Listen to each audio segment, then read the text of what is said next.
Tervehdys! Tällä kertaa ajattelin vähän puhua kengistä. Sano heti alkuun, että ei ole mainos eikä ole edes kaupallinen yhteistyö. Olen itse ostanut omalla rahalla. Kaikki muutenkin mitä tässä näkyy mun videolla, niin ellei erikseen mainita. Tuskin tulee semmosia. Kenkinä on nyt Lundhaxi Jaure 2. Mä voisin vaikka ensin kertoa miten näiden kenkien kanssa meni. Mä ostin 2019 Jaure 2 ja mitähän ne maksoi? Maksoi melkoisen paljon. Yli 400 €. Ja heti kun ne saapui kotiin, niin mä huomasin, että toisen jalan kanta, niin kuin sisänahka pullotti. Mä sitten olin Suomen puoleen maahantuojaan yhteydessä ja he oli sitä mieltä, että korjataan. No se korjattiin. Ei mitään. Mä kävelin niillä 800 kilometriä. Sen jälkeen toi kumiosa tuossa isovarpaan kohdalla niin muodosti semmosen nypylä, niin kuin rypyyn tavallaan. Ja sehän on aika häijyn tuntunen isovarpasta vasten. Rakkoohan se teki. No sitten mä olin jo Ruotsin päähän yhteydessä, mitenkäs tämmösten kanssa. Ja sanovat heti sieltä, että valmistusvirhe. Lähetä Ruotsiin, hyö korjaa velotukset. No minä lähetin kengät sinne. Siinä meni joku pari viikkoa, tulivat takaisin. No ei mitään, rupein sisään ajamaan kenkiä. Tuntui aluksi ihan hyvältä, ei mitään. Pohjan liukkauteen kiinnitin ensin huomioon. Ne oli tosi liukkaat märällä ja sitten talvikelissä niin lumella. Siinä oli niin kuin ensimmäinen juttu. No sitten, kävelin niille jonkun 200-300 kilometriä, niin toinen kenkä, oikean jalan kenkä, tuntui tuolta kannasta.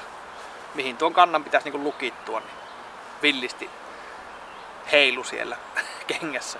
No mä ajattelin, että se on sisäänajoa vaan, niin kyllä se siitä korjaantuu. No ei se mitään korjaantunut. Sitten mä olin taas yhteydessä sinne Lundhaxille Ruotsiin.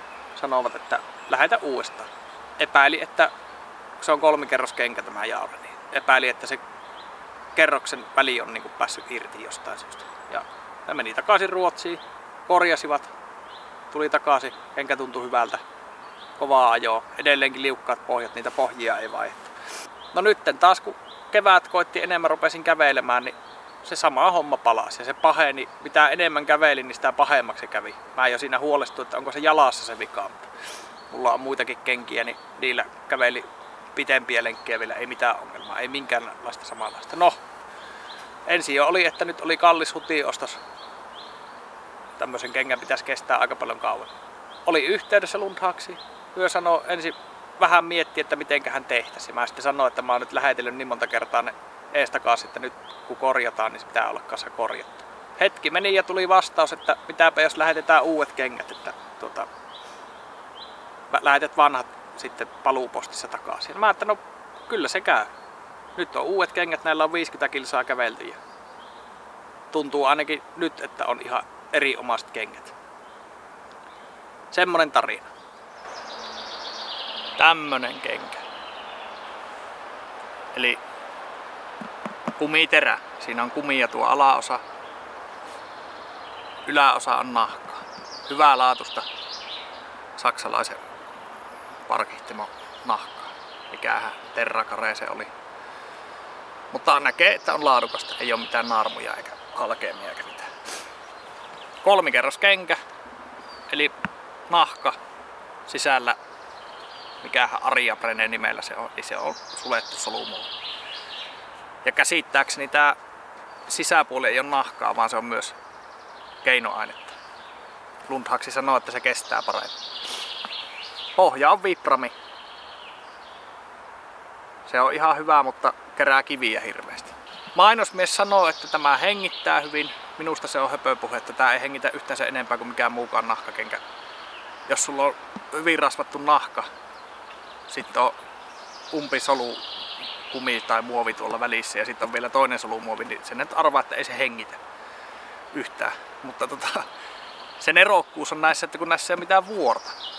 Eli jos sulla on Gore-Texi kenkä, niin siinä on paksu vuori ja viime Lapin vaelluksella esimerkiksi viimeisenä päivänä kastelin ne kengät, kun satoi niin paljon enkä mitään sadevaatteita laittanut. Tietysti voi kastua myös joen ylityksissä, astuu syvään kohtaan. Niin niillä kesti 1,5 viikkoa kuivua sisällä. Eli jos ne olisi ollut mulla käytössä ja ne olisi kastunut ekana päivänä, niin ne olisi ollut märät vielä viimeisenä päivänä ihan varmasti. Näissä on se, että jos nää laitat täyteen vettä, kaijat veet pois, vaihdat pohjallisen, kuivat sukat, niin se on kuiva se kenkä. Siinä ei ole semmoista kuivattelua. Se on niinku hyvä puoli. Se hengittävyys, ne ei hengitä minun mielestä yhtään se enempää kuin mikään muukaan. Mutta se just, että kun se ei ime sitä vettä. Toinen hyvä puoli, nämä on suhteellisen kevyet.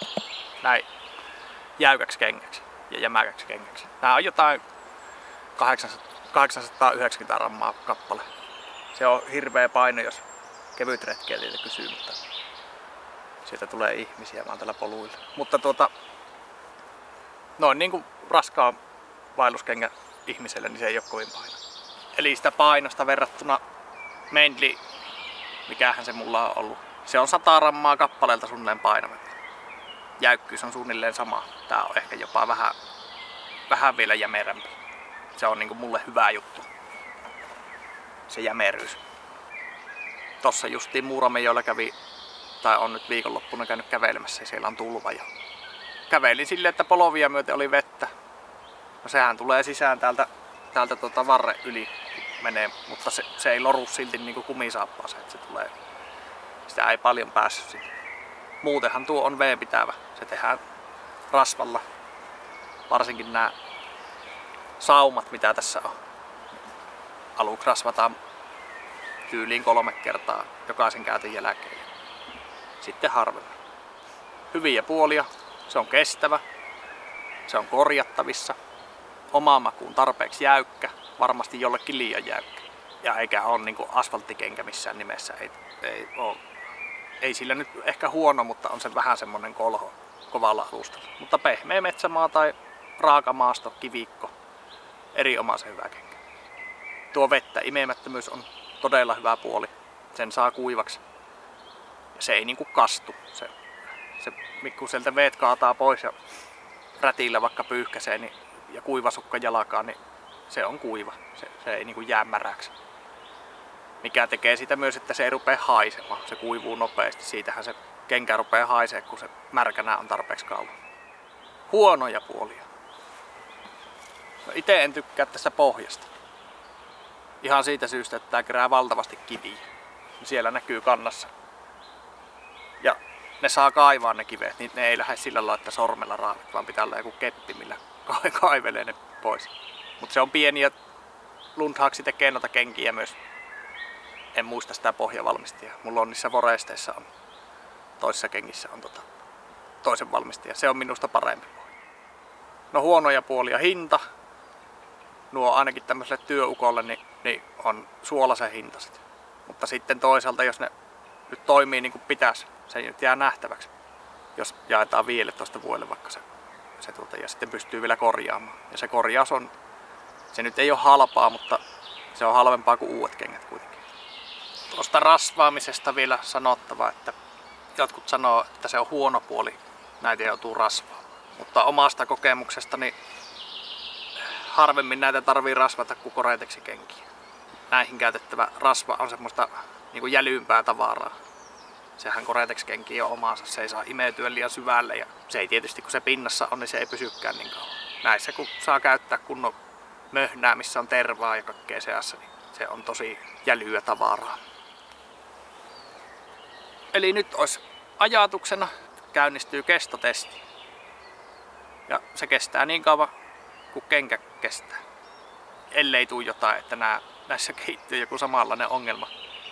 En rupea itteni rikkomaan. Ja aluksi on käveltävä varovasti. Nämä on pahamaineisen kovat kävellä sisään.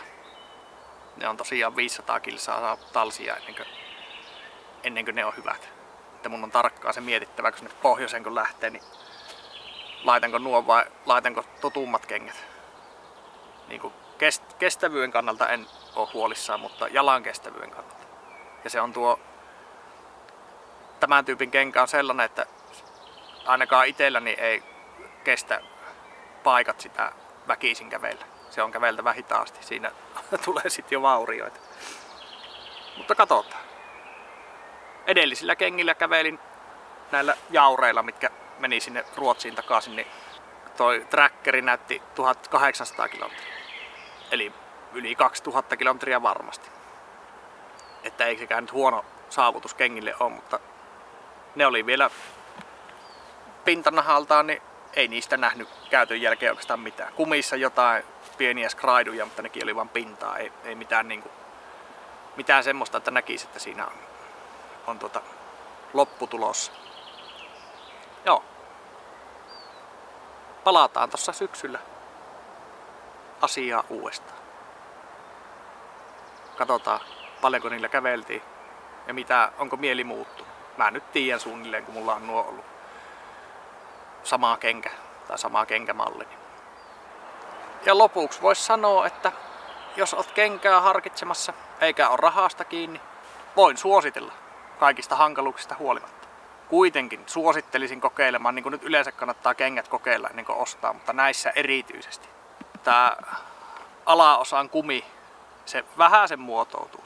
Siellä tuntuu alussa semmosia, ei nyt hiertäviä, mutta kuitenkin semmosia kohtia, mitkä ei ole mukavan tuntuisia. Ja ne kyllä häviää sitten. Mutta jos se on niinku ihan väärän tuntunen jalka, niin ei missään nimessä. Siitä ei kun kärsimys erityisen tärkeä näissä. Se kyllä muotoutuu, varsinkin tää varsi, tietysti kun se on nahkaa, niin se muotoutuu justiinsa siihen jalkaan. Mutta tuo alaosa minun kokemuksen mukaan, niin se ei hyvin muotoudu. Mutta semmonen suositus. Katsotaanhan seuraavalla kerralla. Moro!